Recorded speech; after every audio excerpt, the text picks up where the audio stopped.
মুক্তাগাছা উপজেলা এবং পৌর বিএনপি কর্তৃক আয়োজিত কেন্দ্র ঘোষিত আজকের এই র্যালি পূর্ব সমাবেশের সম্মানিত প্রধান অতিথি ময়মনসিংহ বিভাগীয় কেন্দ্রীয় কমিটির সহ সাংগঠনিক সম্পাদক, মাটি ও মানুষের নেতা জনাব আবু ওয়াহাব আকন্দ, মুক্তাগাছা উপজেলা বিএনপির আহ্বায়ক, সিনিয়র যুগ্ম আহ্বায়ক এবং আহ্বায়কগণ, পৌর বিএনপির সভাপতি।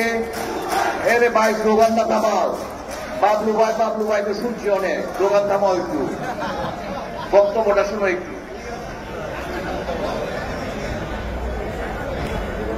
মুক্তাগাছা উপজেলা এবং পৌর বিএনপির সর্বস্তরের নেতৃবৃন্দ এবং অঙ্গ সহযোগী সংগঠনের নেতৃবৃন্দ সকলকে বিএনপির প্রতিষ্ঠা বার্ষিকীর অভিনন্দন ও সংগ্রামী শুভেচ্ছা।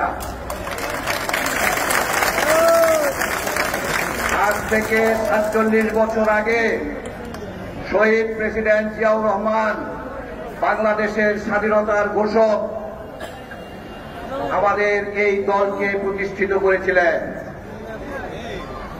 জিয়াউর রহমান সাহেব এই স্বাধীনতার ঘোষণা দিয়ে এই বাংলাদেশকে একটি মানচিত্র এনে দিয়েছেন।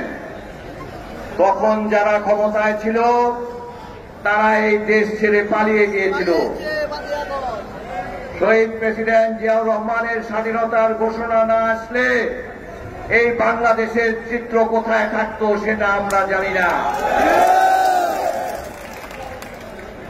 বাংলাদেশে বিএনপি যতবার ক্ষমতায় এসেছে, বাংলাদেশ যতবার বিপদে পড়েছে, ততবারই বিএনপি বাংলাদেশের মানুষের পাশে এসে দাঁড়িয়েছে।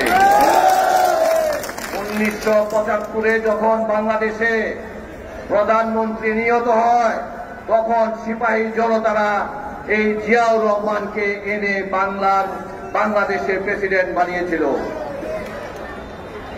পরবর্তী সময়ে 81 সনে যখন আমাদের নেতা জিয়াউর রহমান সাহেব মারা যান, আমাদের নেত্রী তখন গৃহবধূ ছিলেন।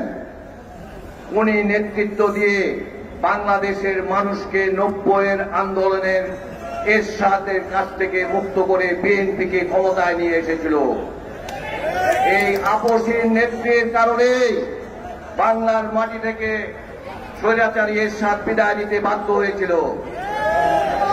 পরবর্তী সময়ে যখন 2008 সালে আওয়ামী লীগ ষড়যন্ত্র করে ক্ষমতায় এসে এই 15-16 বছর এই দেশের সমস্ত কিছু ধ্বংস করে দিয়েছে, তখন আমাদের প্রাণপ্রিয় নেতা তারেক রহমান সাহেব এই দলকে পুনর্গঠিত করার কাজ হাতে নিয়েছিলেন।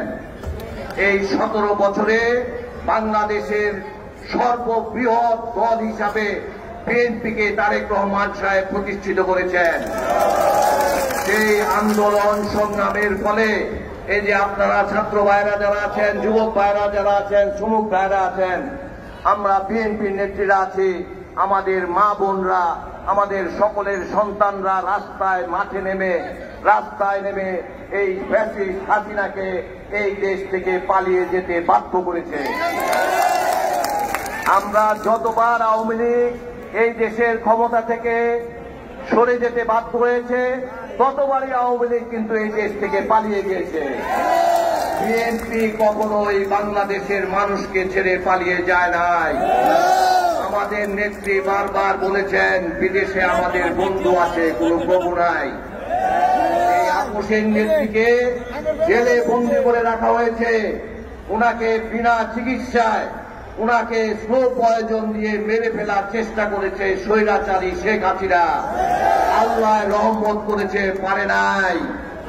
এখনো আমাদের নেত্রী অসুস্থ, আমরা তার জন্য সকলে দোয়া করব এই আজকের এই প্রতিষ্ঠা বার্ষিকীতে। আর আমি আমার বক্তব্য দীর্ঘায়িত না করে আমাদের প্রধান অতিথি আবু ওয়াহাব আকন্দ সাহেবের বক্তব্য শুনব। শুধু একটি কথা বলেই শেষ করব। বর্তমান বাংলাদেশের যে পরিস্থিতি আছে, সেখানে আপনারা দেখবেন একটি দল যারা সারাটি জীবন দলের প্রতিষ্ঠা লক্ষ্য থেকে এই বাংলাদেশের মানুষের বিরোধিতা করে এসেছে। 1947 সনেও বিরোধিতা করেছে, 1971 সনেও বিরোধিতা করেছে, এখনো যারা বিরোধিতা করে যাচ্ছে বাংলাদেশের জন্য, তাদের থেকে আপনারা সাবধান থাকবেন। আমাদের দল বিএনপি, আমাদের দেশনায়ক তারেক রহমান সাহেব যেভাবে দলকে সুসংগঠিত করেছেন, এই 17 বছরে আমরা যে আন্দোলন করেছি, আগামী ইলেকশনে যার যার ভোট দেওয়ার অধিকারের জন্য যে আন্দোলন করেছি, আমরা সেই ভোট না দেওয়া পর্যন্ত, বিএনপিকে ক্ষমতায় না নিয়ে আসা পর্যন্ত আমরা ঘরে ফিরে যাব না। ইনশাল্লাহ আগামী ইলেকশন ফেব্রুয়ারি মাসে হবে এবং বিএনপি ইনশাল্লাহ ক্ষমতায় আসবে। এই কথা বলে আমি আমার কথা এখানেই শেষ করছি। সকলকে ধন্যবাদ। আসসালামু আলাইকুম। আমরা দেখতে পাচ্ছি 2 নম্বর গ্রাম ইউনিয়ন বিএনপির আহ্বায়ক হাবু ভাই।